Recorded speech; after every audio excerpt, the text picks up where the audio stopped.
اعوذ باللہ من الشیطان الرجیم، بسم اللہ الرحمن الرحیم۔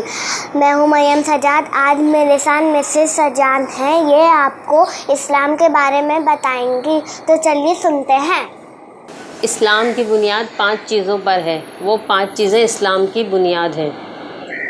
کلمہ طیبہ یا کلمہ شہادت کے مطلب کو دل سے ماننا اور زبان سے اقرار کرنا، نماز پڑھنا، زکوٰۃ دینا، رمضان شریف کے روزے رکھنا، حج کرنا۔ کلمہ طیبہ لا الہ الا اللہ محمد رسول اللہ، اور اس کا مطلب یہ ہے کہ اللہ کے سوا کوئی عبادت کے لائق نہیں اور حضرت محمد صلی اللہ علیہ وسلم خدا کے بھیجے ہوئے رسول ہیں۔ اشہد ان لا الہ الا اللہ و اشہد ان محمد عبدہ و رسولہ، گواہی دیتی ہوں کہ میں اس بات کی کہ خدا تعالیٰ کے سوا کوئی عبادت کے لائق نہیں، اور گواہی دیتی ہوں میں کہ اس بات کی حضرت محمد صلی اللہ علیہ وسلم خدا تعالیٰ کے بندے اور رسول ہیں۔ دل سے یقین اور زبان سے اقرار کرنے کو ایمان لانا کہتے ہیں۔ گونگا آدمی زبان سے اقرار نہیں کر سکتا، تو اس کا ایمان لانا کیسے معلوم ہوگا؟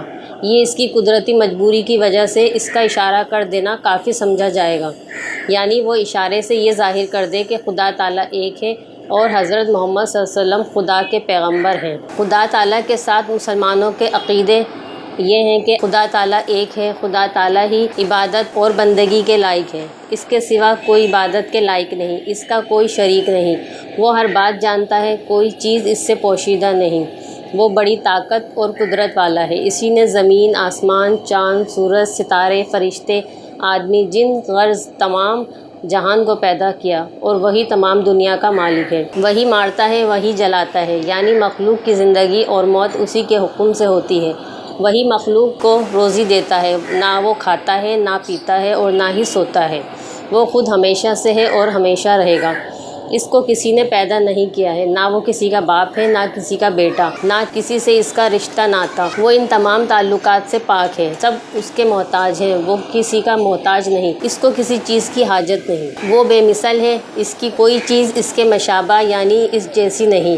وہ تمام عیبوں سے پاک ہے، وہ مخلوق جیسے ہاتھ، پاؤں، ناک، کان اور شکل اور صورت سے پاک ہے۔ اس نے فرشتوں کو پیدا کر کے دنیا کے انتظاموں اور خاص خاص کاموں پر مقرر فرما دیا۔ اس نے اپنی مخلوق کی ہدایت کے لیے پیغمبر بھیجے کہ لوگوں کو سچا مذہب سکھائیں، اچھی اچھی باتیں بتائیں اور بری باتوں سے بچائیں۔ فرشتے خدا تعالیٰ کی ایک مخلوق ہے، نور سے پیدا ہوئے ہیں، ہماری نظروں سے غائب ہیں، نہ مرد ہیں نہ عورت، خدا کی نافرمانی اور گناہ نہیں کرتے۔ جن کاموں پر خدا تعالیٰ نے انہیں مقرر فرما دیا گیا ہے وہ انہی میں لگے رہتے ہیں۔ فرشتوں کی گنتی خدا تعالیٰ کے سوا کوئی نہیں جانتا۔ ہاں اتنا معلوم ہے کہ فرشتے بہت ہیں، اور ان میں 4 فرشتے بہت مقرب ہیں۔ اول حضرت جبرائیل علیہ السلام، جو خدا تعالیٰ کی کتابیں اور احکام پیغمبروں کے پاس لاتے تھے۔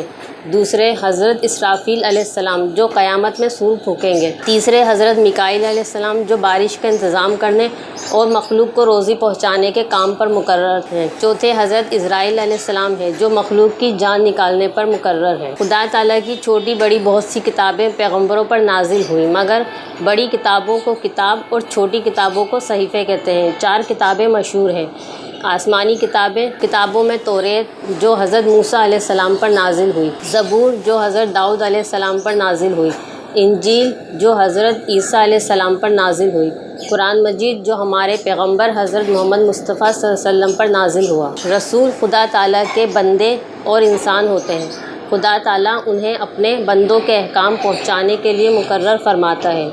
وہ سچے ہوتے ہیں، کبھی جھوٹ نہیں بولتے، گناہ نہیں کرتے، خدا تعالیٰ کے پیغام پورے پہنچا دیتے ہیں، ان میں کمی بیشی نہیں کرتے، نہ کسی پیغام کو چھپاتے ہیں۔ نبی کے بھی یہی معنی ہیں کہ وہ خدا تعالیٰ کے بندے اور انسان ہوتے ہیں، خدا تعالیٰ کے احکام بندوں تک پہنچاتے ہیں، سچے ہوتے ہیں، جھوٹ نہیں بولتے، گناہ نہیں کرتے، خدا تعالیٰ کے حکموں میں کمی یا زیادتی نہیں کرتے، کسی کے حکم کو نہیں چھپاتے۔ نبی اور رسول میں تھوڑا سا فرق ہے، وہ یہ کہ رسول تو اس پیغمبر کو کہتے ہیں جس کو نئی شریعت اور کتاب دی گئی ہو، اور نبی ہر پیغمبر کو کہتے ہیں چاہے اسے نئی شریعت اور کتاب دی گئی ہو یا نہ دی گئی ہو، بلکہ وہ پہلی شریعت اور کتاب کا تابع ہو۔ دنیا میں بہت سے نبی اور رسول آئے، لیکن ان کی ٹھیک تعداد خدا تعالیٰ ہی جانتا ہے۔ ہمیں تمہیں اسی طرح ایمان لانا چاہیے کہ خدا تعالیٰ نے جتنے رسول بھیجے ہم ان سب کو برحق اور رسول مانتے ہیں۔ سب سے پہلے پیغمبر حضرت آدم علیہ السلام ہیں، سب سے آخری پیغمبر حضرت محمد مصطفیٰ صلی اللہ علیہ وآلہ وسلم ہیں۔ پیغمبری اور نبوت حضرت محمد مصطفیٰ صلی اللہ علیہ وآلہ وسلم پر ختم ہوئی۔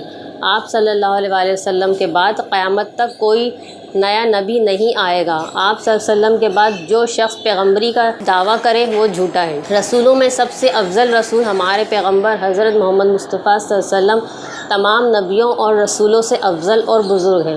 خدا تعالیٰ کے تو آپ بھی بندے اور تابع دار ہیں، ہاں خدا تعالیٰ کے بعد آپ کا مرتبہ سب سے بڑا ہوا ہے۔ اسلام کی بنیاد جن 5 چیزوں پر ہے ان میں سب سے پہلی بات کو ایمان کہتے ہیں۔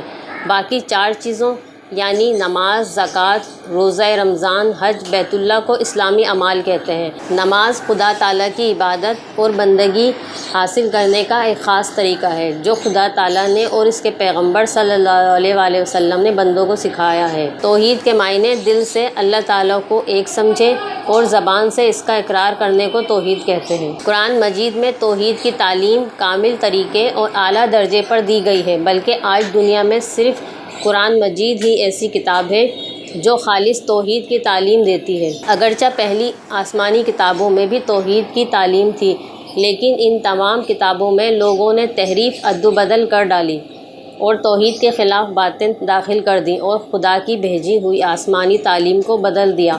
اس کی اصلاح کے لیے اور سچی توحید دنیا میں پھیلانے کے لیے اللہ تعالیٰ نے حضرت محمد صلی اللہ علیہ وآلہ وسلم کو بھیجا اور اپنی خاص کتاب قرآن مجید نازل فرمائی اور اس میں صاف سچی اور خالص توحید کی تعلیم دی۔ تمام قرآن مجید میں اول سے آخر تک توحید کی تعلیم بھری ہوئی ہے۔ آج کے لیے اتنا ہی کافی ہے، اور ہم لوگ نیکسٹ پروگرام میں دین کی نئی باتیں لے کے آئیں گے۔ تب تک کے لیے ہمیں اجازت دیجیے۔ اللہ حافظ، بائے۔